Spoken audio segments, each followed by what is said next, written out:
अस्सलाम वालेकुम जी। ये एग्ज़ाम सीट अरेंजमेंट सिस्टम का लॉगिन इंटरफ़ेस है। अगर तो यूज़र सिस्टम में रजिस्टर नहीं है तो ये साइन अप पे क्लिक करके खुद को सिस्टम में रजिस्टर करवाएगा। ये रजिस्ट्रेशन इंटरफ़ेस है। तो मैं ऑलरेडी कुछ यूज़र रजिस्टर करवा चुका हूँ, इसलिए मैं लॉगिन करूँगा। तो ऑलरेडी हैव एन अकाउंट, तो लॉगिन पे क्लिक करें। जी, यहाँ पर मैं यूज़र का यूज़र नेम पास करता हूँ। इसके बाद यहाँ पे पासवर्ड, इसके बाद क्लिक लॉगिन। लेंगे रॉन्ग ईमेल,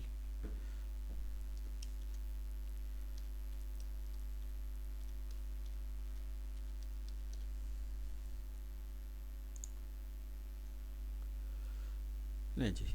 ये एग्ज़ाम सीट अरेंजमेंट सिस्टम का होम पेज है। इस होम पेज पे सिस्टम का ओवरव्यू, टोटल 40 स्टूडेंट इस वक्त एग्ज़ामिनेशन के लिए अपीयर्ड है। इनको 2 रूम अलाट हुए हैं। जो रजिस्टर्ड यूज़र हैं वो 2 हैं। ये उन यूज़र की डिटेल है। यहाँ से ये इनका डाटा एडिट हो सकता है। फॉर एग्ज़ाम्पल अगर मैं इसको एडिट करना चाहूँ, देखें ज़रा, सेव चेंजेस, ओके। नहीं जी, यूज़र का नेम एडिट हो गया। अगर डिलीट करना है तो ये डिलीट बटन से डिलीट हो जाएगा। ये side navigation bar, top navigation bar, ये साइड बार को मैक्सिमाइज़ मिनिमाइज़ करने का बटन है। यहाँ से ये मिनिमाइज़ हो जाएगी, ये मैक्सिमाइज़। उसके बाद सिस्टम की कुछ फंक्शनल रिक्वायरमेंट है, वो देखें ज़रा। इसको आप ख़ुद भी रीड कर लें। एडमिन रजिस्टर कर सकता है, लॉगिन कर सकता है, स्टूडेंट्स लॉगिन कर सकते हैं। इसके बाद एडमिन स्टूडेंट का डाटा एंटर कर सकता है और मल्टीपल स्टूडेंट्स का डाटा CSV फाइल या एक्सेल फाइल के ज़रिए से सिस्टम में अपलोड हो सकता है। यानी सिंगल सिंगल एंट्री नहीं, मल्टीपल स्टूडेंट्स का डाटा फाइल के ज़रिए से सिस्टम में एंटर हो सकता है। इसके बाद सिटिंग अरेंजमेंट जनरेशन में एक तो क्लासरूम कैपेसिटी इंपॉर्टेंट पॉइंट था, एक अवॉइड कन्फ्लिक्शन थी। अवॉइड कन्फ्लिक्शन ये थी कि सेम एग्ज़ाम वाले यानी सेम सब्जेक्ट वाले वो स्टूडेंट्स पैरेलल नहीं आने चाहिए। इसके बाद रिपोर्ट जनरेट करनी है PDF में, यानी सिटिंग अरेंजमेंट की रिपोर्ट वो PDF में जनरेट करनी है। इसके बाद इन दी एंड डेवलपर नेम, यानी मेरा नेम है, कॉन्टैक्ट नंबर है, ईमेल एड्रेस है। लें जी, तो ये जनरल सर्च बार है। यहाँ से हम स्टूडेंट का सीट अरेंजमेंट बाय क्लास, उसके रजिस्ट्रेशन नंबर और रोल नंबर के लिहाज से सर्च कर सकते हैं। तो इसको बाद में देखते हैं, पहले बाकी चीज़ें देख लें। तो ये तो होम पेज, इसका इंट्रोडक्शन हो गया। इसके बाद सिस्टम यूज़र पे क्लिक करें। यहाँ से अगर ये यूज़र जो सिस्टम के नज़र आ रहे हैं, यहाँ से मज़ीद ऐड हो सकते हैं। यूज़र नेम है, ईमेल एड्रेस, पासवर्ड और उसके बाद इमेजेस का, और यूज़र को यहाँ से रोल पास करेंगे।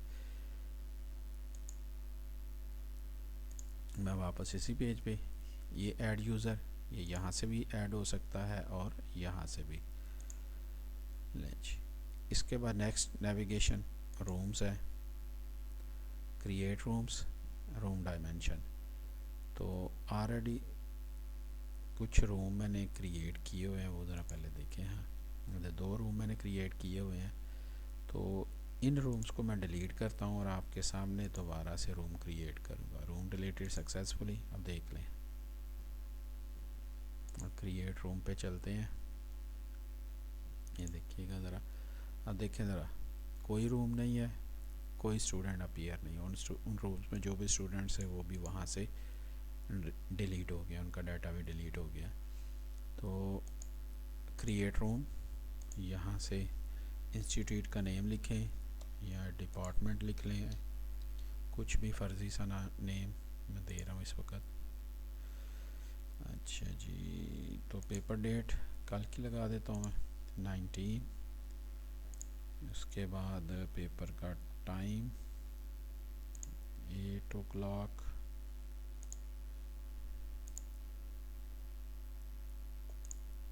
स्टार्ट टाइम, ये पेपर का एंड टाइम। 11 AM। इसके बाद रूम टाइटल रूम 1, उसके बाद स्टूडेंट्स रखने हैं फॉर एग्ज़ाम्पल 15, रोज़ रखनी है फॉर एग्ज़ाम्पल 5, कॉलम रखने हैं 4।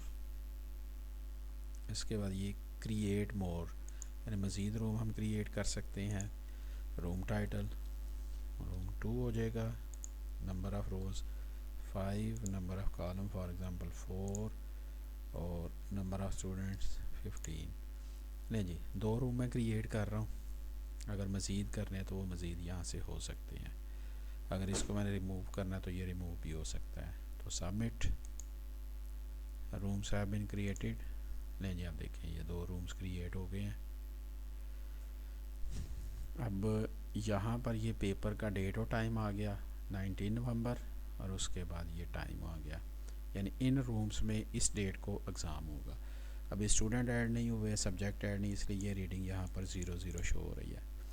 इसके बाद यहाँ से अगर रूम को डिलीट करना है तो ये डिलीट भी हो सकते हैं।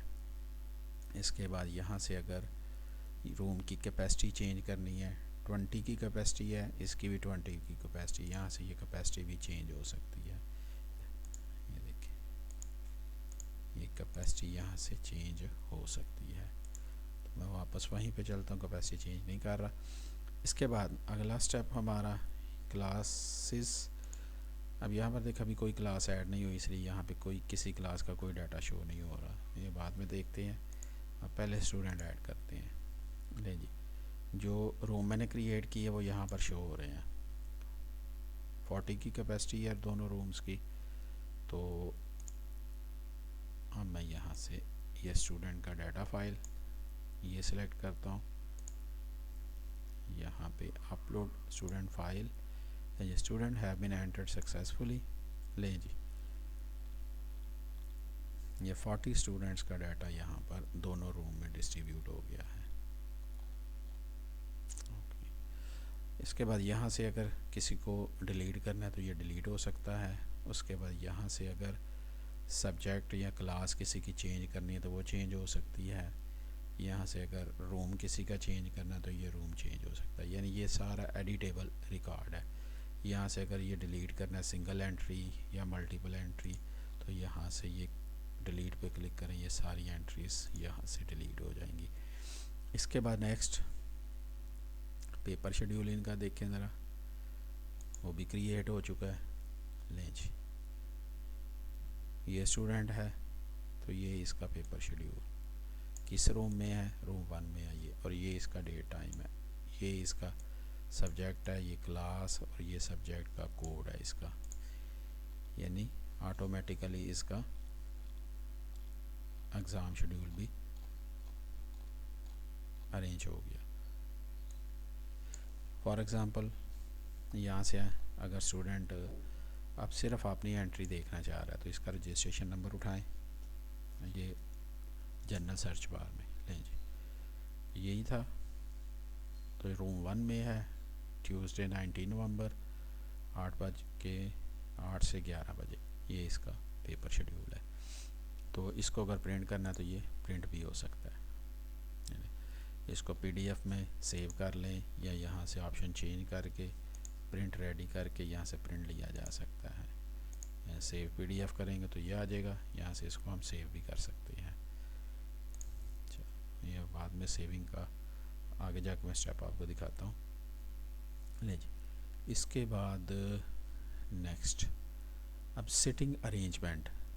ये तो था पेपर का शेड्यूल कि फ़लाँ स्टूडेंट का पेपर किस डेट को है, किस रूम में है, कौन सा सब्जेक्ट है। अब सिटिंग अरेंजमेंट की, फॉर एग्ज़ाम्पल ये रूम 1 में है तो रूम 1 में ये किस जगह पर बैठा हुआ है, यानी इसकी सीट किस जगह पे है। तो वो सीट अरेंजमेंट देखने के लिए, यानी ये मेन फंक्शनैलिटी है सिस्टम की, ये सीट अरेंजमेंट पर क्लिक करें। नहीं जी, ये सीट अरेंजमेंट वाले पेज पे आ गए। रूम 1, इसमें 20 स्टूडेंट्स हैं, सब्जेक्ट 4 हैं, ये रूम की कैपेसिटी। ये रूम 2 20 स्टूडेंट 4 सब्जेक्ट्स और ये रूम कैपेसिटी। अब रूम 1 का अरेंजमेंट जनरेट करने के लिए इस जनरेट बटन पर क्लिक करें। नहीं जी, 1, पेपर का डेट और पेपर का ये टाइम। उसके बाद ये इंस्टीट्यूशन का नेम है ऊपर और ये डिपार्टमेंट का नेम है कि किस डिपार्टमेंट का पेपर। नहीं जी, ये रूम 1 में सारे स्टूडेंट्स की अरेंजमेंट आ गई। ये एक्चुअली ये फर्स्ट रो 1A कॉलम ये यहाँ पे है, ठीक हो गया। ये 2B कॉलम, ये 3C कॉलम, ये 4D कॉलम, ये रोज़ 1 2 3। फॉर एग्ज़ाम्पल अगर मैं ये पता करना चाह रहा हूँ तो यहाँ पर इसका रजिस्ट्रेशन नंबर, यानी स्टूडेंट अपना यहाँ पर रजिस्ट्रेशन नंबर ऐड करेगा और वो अपनी सीट दे सकता है, सिर्फ अपनी सीट। नहीं जी, तो ये सेकंड रो में 2B कॉलम में यहाँ पर ये इसकी सीट।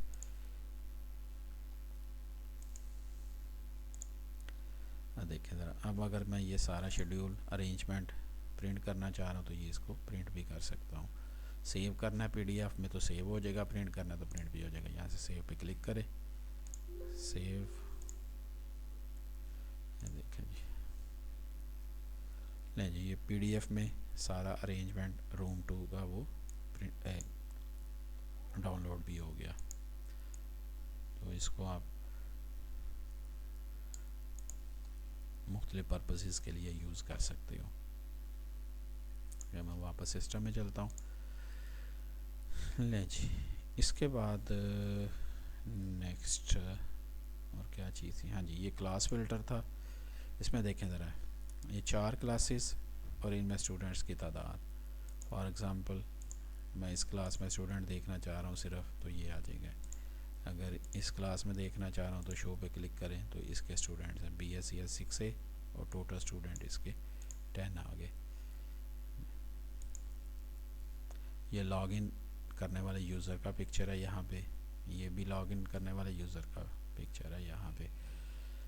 ले जी, तो ये तो था एडमिन साइड पे लॉगिन।